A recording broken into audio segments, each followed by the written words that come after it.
जय श्री कृष्ण, जय श्री राधे राधे, जय हो लड्डू गोपाल की। आज का वीडियो बेहद ही खास है सभी भक्तों के लिए। कृष्ण जन्माष्टमी के दिन हार्दिक हार्दिक शुभकामनाएं। आज के दिन सभी का मंगलमय हो।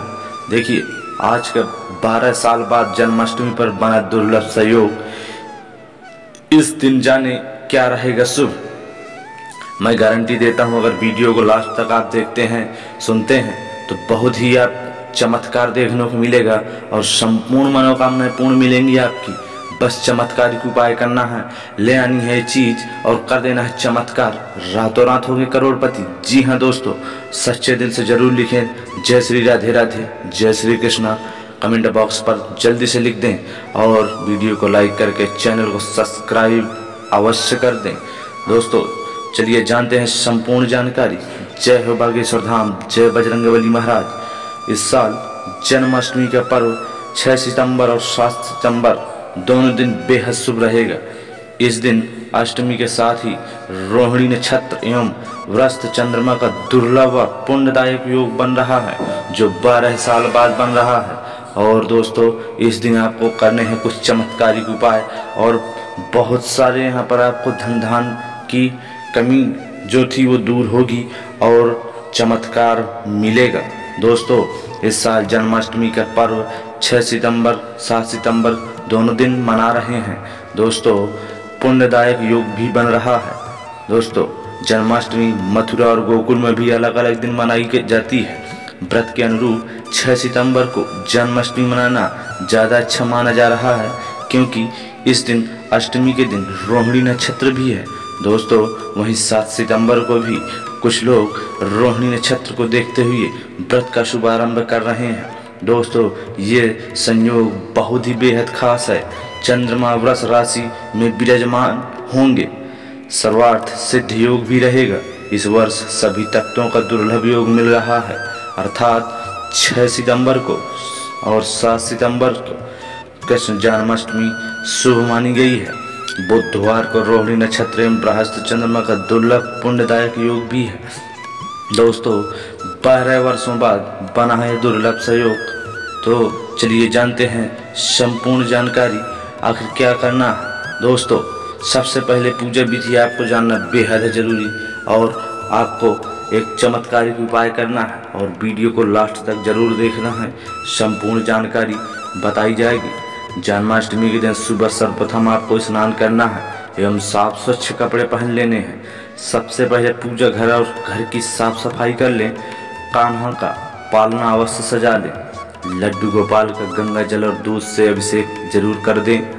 बाल गोपाल को साफ वस्त्र से पोंछकर वस्त्र मुकुट और फूलों की माला पहनानी चाहिए। कान्हा जी का श्रृंगार अवश्य कर दें। फिर इन्हें पालने में बैठाकर झूला झुलाएं। अब प्रभु की घी के दीपक से आरती उतार लें। माखन मिश्री या खीर का भोग लगा दें। अंत में क्षमा प्रार्थना अवश्य करें। दोस्तों बहुत ही है इस बार चमत्कारिक दुर्लभ सहयोग।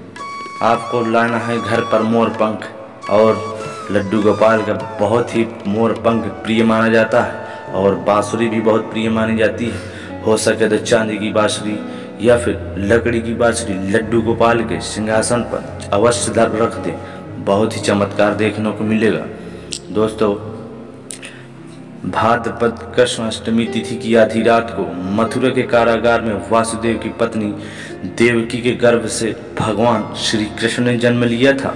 कृष्ण के जन्म की शुभ घड़ी का उत्सव पूरे देश में धूमधाम से मनाया जा रहा है। दोस्तों और जानेंगे हम सब संपूर्ण जानकारी।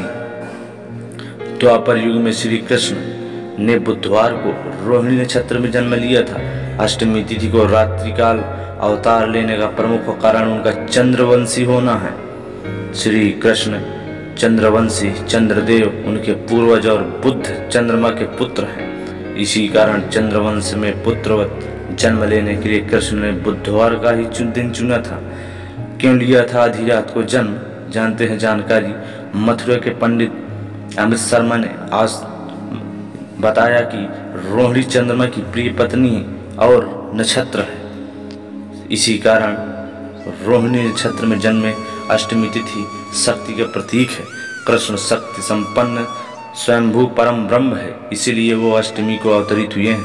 कृष्ण के रात्रि काल में जन्म लेने के कारण यह है कि चंद्रमा रात्रि में निकलता है और उन्होंने अपने पूर्वज की उपस्थिति में ही जन्म लिया है। पूर्वज चंद्रदेव की भी अभिलाषा थी कि श्री हरि विष्णु मेरे कुल में कृष्ण के रूप में जन्म ले रहे हैं तो मैं इसका प्रत्यक्ष दर्शन कर सकूं। पौराणिक धर्म ग्रंथों में उल्लेख है कि श्री कृष्णावतार के समय पृथ्वी के अंतरिक्ष तक समूचा वातावरण सकारात्मक हो गया था। प्रकृति, पशु पक्षी, देव, ऋषि, किन्नर सभी हर्षित और प्रफुल्लित थे। यानी कृष्ण के जन्म के समय चारों तरफ खुशहाल का वातावरण बन गया था।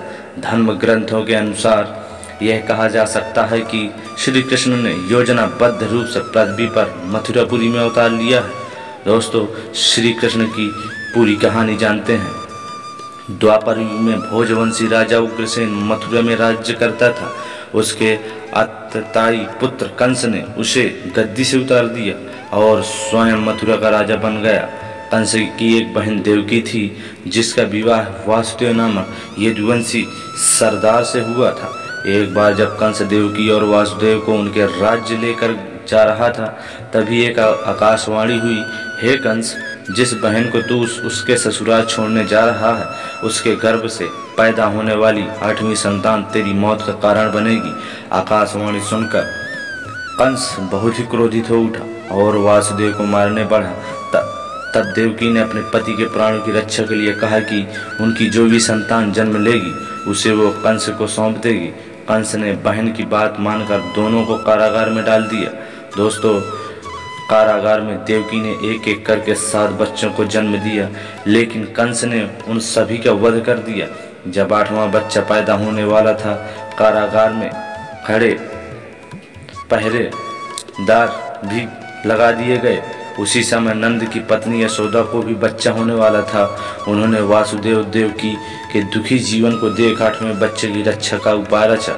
जिस समय वासुदेव देवकी को पुत्र पैदा हुआ, उसी समय संयोग से यशोदा के गर्भ से एक कन्या का जन्म हुआ, जो और कुछ नहीं सिर्फ माया थी। उसी समय माता यशोदा ने एक पुत्री को भी जन्म दिया। इस बीच कारागार में अचानक प्रकाश हुआ और भगवान हरि विष्णु प्रकट हो गए। उन्होंने वासुदेव से कहा कि आप इस बालक को अपने मित्र नंद जी के यहाँ ले जाओ और वहाँ से उसकी कन्या को यहाँ ले आओ।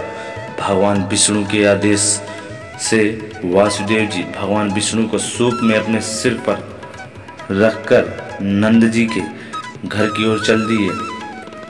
भगवान विष्णु की माया से सभी पहरेदार सो गए। कारागार के दरवाजे खुल गए।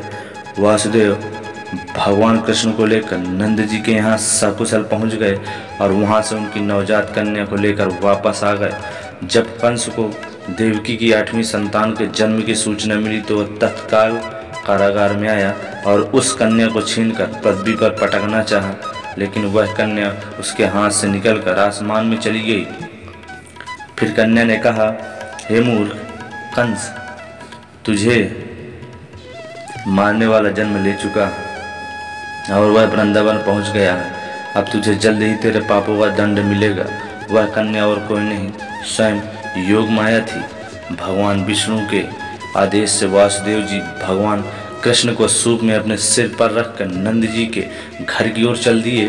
भगवान विष्णु की माया से सभी पहरेदार सो गए। कारागार के दरवाजे खुल गए। यमुना ने भी शांत होकर वासुदेव जी के जाने का मार्ग प्रशस्त कर दिया। वासुदेव भगवान कृष्ण को लेकर नंद जी के यहाँ सकुशल पहुँच गए और वहाँ से नवजात कन्या को लेकर वापस आ गए। जब कंस को देवकी की 8वीं संतान पर जन्म की सूचना मिली तो वह तत्काल कारागार में आया और उस कन्या को छीनकर पृथ्वी पर पटकना चाहा, तो वहाँ पर कन्या ने खुद बता दिया कि अब तेरी मौत का अंतिम कारण विकल्प आ चुका है। तो दोस्तों, ये संपूर्ण जानकारी भगवान कृष्ण की मूल आधारित है। तो दोस्तों, ये पसंद आपको जरूर आई होगी। भगवान श्री कृष्ण के लिए कमेंट बॉक्स पर जल्दी से राधे राधे अवश्य लिख दें। जय लड्डू गोपाल, जय श्री कृष्ण। दोस्तों, स्वस्थ रहें, मस्त रहें और व्रत रखें। जय बालाजी सरकार, जय बजरंगबली महाराज।